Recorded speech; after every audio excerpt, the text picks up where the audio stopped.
পুরনো দিনের সব ভুলে নতুন বছরের আগমনে শুভ নববর্ষ।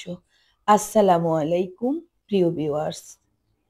পয়লা বৈশাখে আমি গত বছরের কাঁঠাল দিয়ে কাঁঠালের নিরামিষ রান্না করেছি।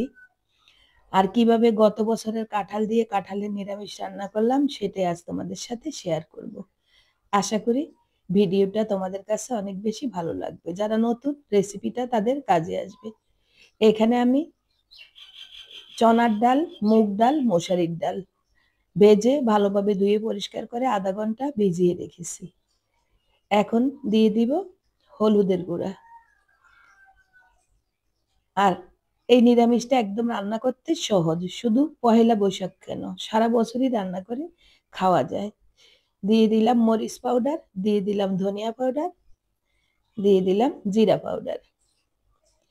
আর ভাত, রুটি, পরোটার সাথে এই সবজিটা খুব বেশি মজা। আর যারা ভাত খেতে পছন্দ করেন না, শুধু সবজি খেতে চান, তাহলে এই রেসিপিটা খেতে পারেন। এখন দিয়ে দিব স্বাদ মতো লবণ। আর দিয়ে দিব এখন পেঁয়াজ। আমি এই সবজিটাতে রান্নার শেষে একটা ফোড়ন দিব, তাই এখন আমি এভাবেই রান্না করছি। আশা করি একটা লাইক দিয়ে সম্পূর্ণ ভিডিও জুড়েই থাকবেন। আর আজকের ভিডিওটা বা রেসিপিটা যদি আপনাদের ভালো লেগে যায়, অবশ্যই শেয়ার দিয়ে ফ্রেন্ডস এবং ফ্যামিলিকে দেখার সুযোগ করে দিবেন। এখানে দিয়ে দিয়েছি 1.5 টেবিল চামচ আদা রসুন পেস্ট। পরিমাণটা আপনারা যেই পরিমাণ রান্না করবেন ওই পরিমাণ দিবেন। আজকে আমি কোনো পরিমাণের মাপ করি নাই। আমি আমার মতো করে এই কড়াইতে 1 কড়াই সবজি রান্না করব বা কাঁঠালি নিরামিষ রান্না করব। এখন 2 কাপ গরম পানি দিয়ে দিলাম। 2 কাপ গরম পানি দিয়ে ভালোভাবে নেড়ে ছেড়ে সবকিছু আমি মিশিয়ে নিব।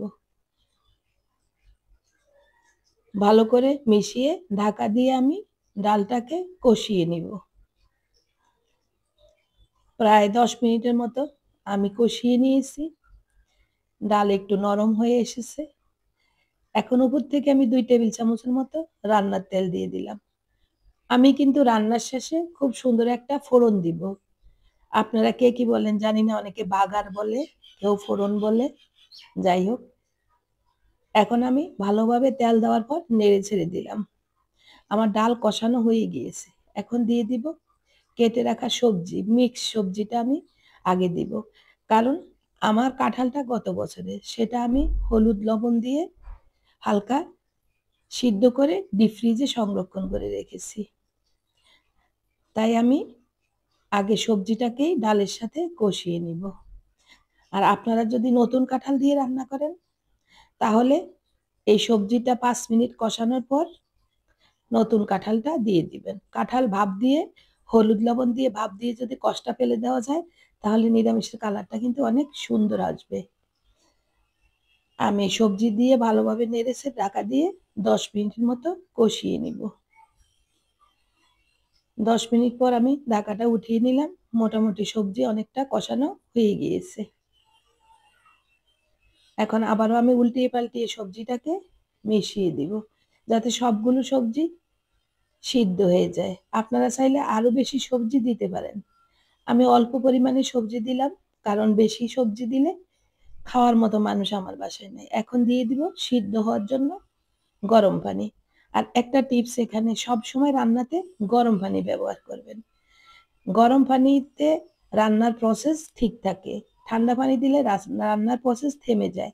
আর গরম পানি দিলে তরকারির স্বাদ কিন্তু অনেক বেশি হয়। তাই রান্নাতে গরম পানি দিবেন। ভালোভাবে নেড়ে ছেড়ে দিলাম। যখন বলক চলে আসবে, তখন আমি দিয়ে দিব আমার সেই ডিপ ফ্রিজে সংরক্ষণ করা কাঁঠাল। গত বছরের কাঁঠাল, একদম ফ্রেশ আছে, সুন্দর আছে। কাঁঠালটা দিয়ে আমি ভালোভাবে নেড়ে ছেড়ে মিশিয়ে দিব। মাশাআল্লাহ, কি সুন্দর পাখি ডাকছে আমার জানলা দিয়ে। আমি ভয়েস দিচ্ছি, পাখি কাক সবাই ডাকতেছে, ভালো লাগতেছে পরিবেশটা। অনেক সুন্দর পাখির ডাক।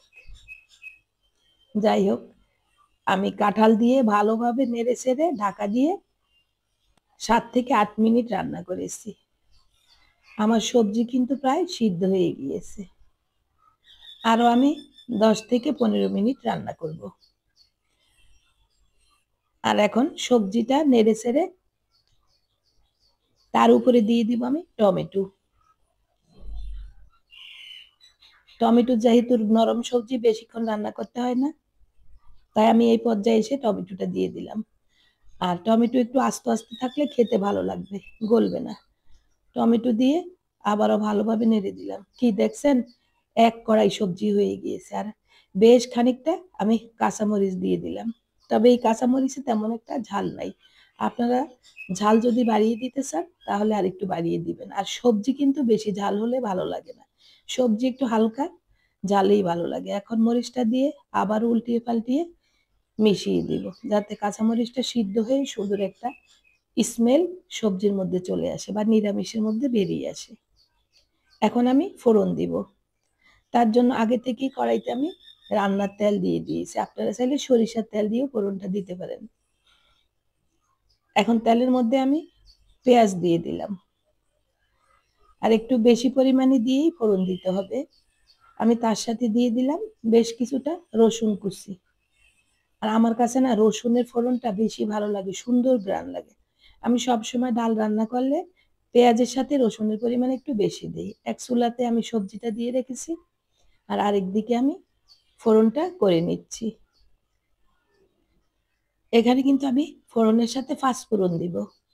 পাঁচফোড়নের ঘ্রাণ না সবজিতে বা কাঁঠালের নিরামিষে খুব বেশি ভালো লাগে। তাই অবশ্যই পাঁচফোড়ন দিতে চেষ্টা করবেন।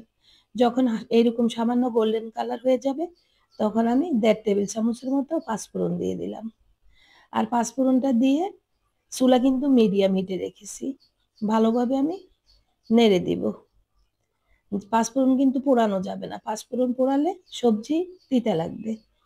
যখন পাঁচফোড়নের সুন্দর একটা ঘ্রাণ বের হয়ে আসবে তখনই বুঝতে হবে যে আমার ফোড়ন কিন্তু একেবারেই রেডি। আর কালারটাও একদম গোল্ডেন হয়ে যাবে। আমার নিরামিষের ফোড়ন একদম রেডি হয়ে গিয়েছে। খুবই একটা ইয়ামি কালার চলে এসেছে। এখন আমি নিরামিষের মধ্যে এই ফোড়নটা ঢেলে দিব।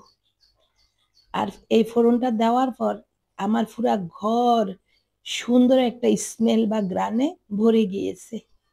মাশাআল্লাহ খেতেও কিন্তু অনেক বেশি মজার হয়েছে। আর এই কাঁঠালের নিরামিষের সাথে কিন্তু আমার বাসায় ৩-৪ রকমের ভর্তা, ইলিশ ভাজি, ইলিশ মাছের ভর্তাও ছিল। যাই হোক শুধু আমি কাঁঠালের রেসিপিটাই আপনাদের সাথে শেয়ার করলাম। ফোড়নটা দিয়ে আমি ভালোভাবে সবজির সাথে ফোড়নটাকে একদম উল্টিয়ে পাল্টিয়ে মিশিয়ে দিব। কি প্রিয় ভিউয়ার্স রেসিপি তো পেয়ে গেলেন? তাহলে কেমন লাগলো আমার আজকের কাঁঠালের নিরামিষ রান্না? অবশ্যই কমেন্ট করে জানাবেন। আমি ভালোভাবে উল্টিয়ে পাল্টিয়ে দিলাম।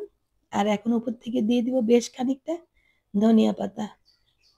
আর ধনিয়া পাতা স্মেল আমার খুব বেশি পছন্দ। অনেকে হয়তো ধনিয়া পাতা পছন্দ করেন না, চাইলে নাও দিতে পারেন। তবে ধনিয়া পাতা দিলে না ঘ্রাণটা আরো বেশি সুন্দর হয়। ধনিয়া পাতা দিয়েও আমি ভালোভাবে উল্টিয়ে পাল্টিয়ে দিলাম। আমার কিন্তু একদম সবজি রান্না ফাইনাল শেষ। এখন চুলা আমি বন্ধ করে দিব। তাহলে আবারও ছোট্ট একটা অনুরোধ রইল, চাইলে আমার পেজটি ফলো দিতে পারেন, আমার চ্যানেলটি সাবস্ক্রাইব করে আমার পাশে থেকে যেতে পারেন। এইরকম রেসিপি পেতে চাইলে অবশ্যই কমেন্ট করে জানাবেন। চলে আসবো নতুন রেসিপি নিয়ে। ততক্ষণ পর্যন্ত আল্লাহ হাফেজ।